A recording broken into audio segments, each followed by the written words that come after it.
have an epidemic in Ohio. Epidemic as we're seeing more and more of our young people starting to vape at a younger and younger age. This has been going on long enough now that we know that many of them then transition over to tobacco. And we know the long-term consequences of that.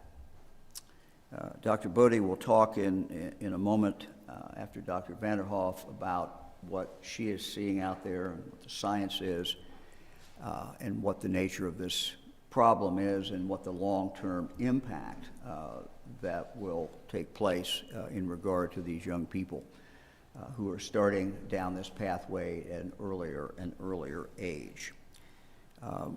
The ease of entry into vaping and then into tobacco is brought about by the flavors, by the liquid that is flavored for the vaping, and then, of course, by the tobacco that is flavored.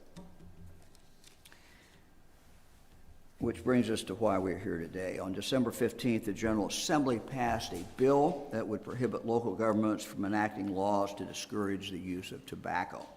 This measure is not in the public interest, and therefore, just a few minutes ago, I have vetoed this bill.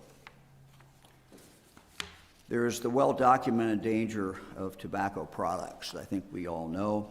Medical experts have been warning about the dangers of tobacco for decades. According to the Centers for Disease Control and Prevention, every year there are approximately 480,000 deaths that are caused in the United States because of tobacco. They also report that annually more than $300 billion in healthcare spending and productivity losses are caused by cigarette smoking. Quite simply, the best way to prevent the health risk of smoking is, of course, never to start. The Campaign for Tobacco-Free Kids reports that Medicaid costs caused by smoking in Ohio, Medicaid costs caused by smoking in Ohio amounts to $1.85 billion annually. Almost $2 billion this is causing taxpayers in the state of Ohio alone.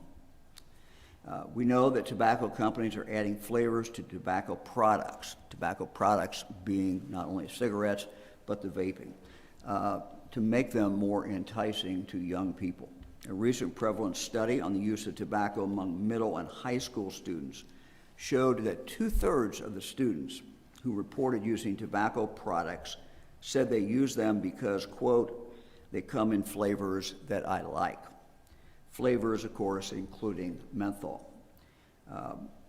Flavors including menthol help mask the harshness of tobacco, making it easier for young people to become addicted. That's true with cigarettes as well as vaping. Let me now invite Dr. Bruce Vanderhoff, Director of the Ohio Department of Health, to talk more about this problem. Doctor?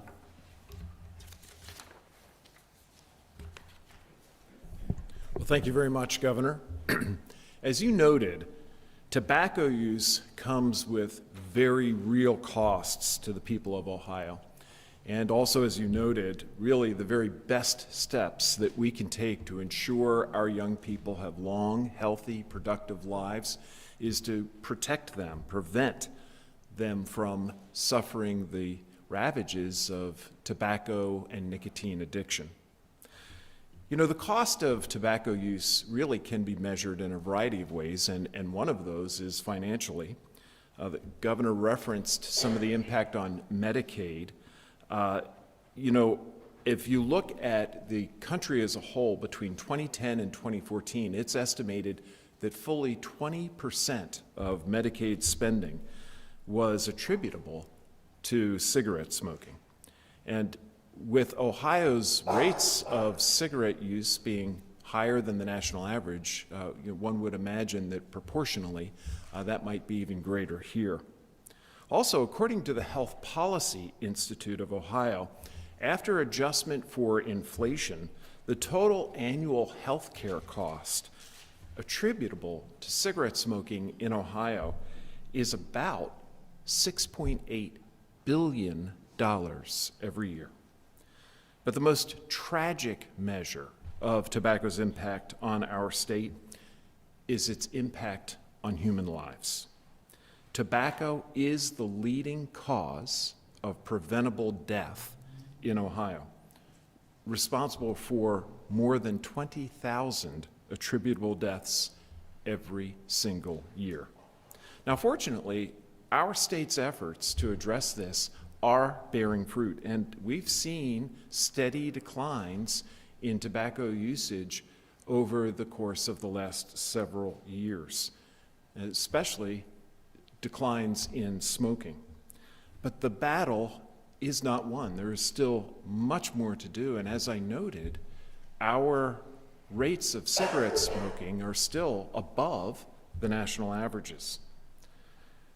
And while we're really grateful to see that youth smoking has also dropped and has now dropped to single digits, the reality is that sadly, about a third of our high school students report either using e-cigarettes or vaping just in the course of the last 30 days.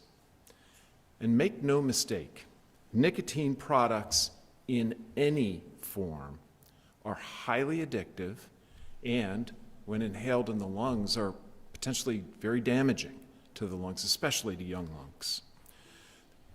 You know, the old adage, an ounce of prevention is worth a pound of cure, really applies here.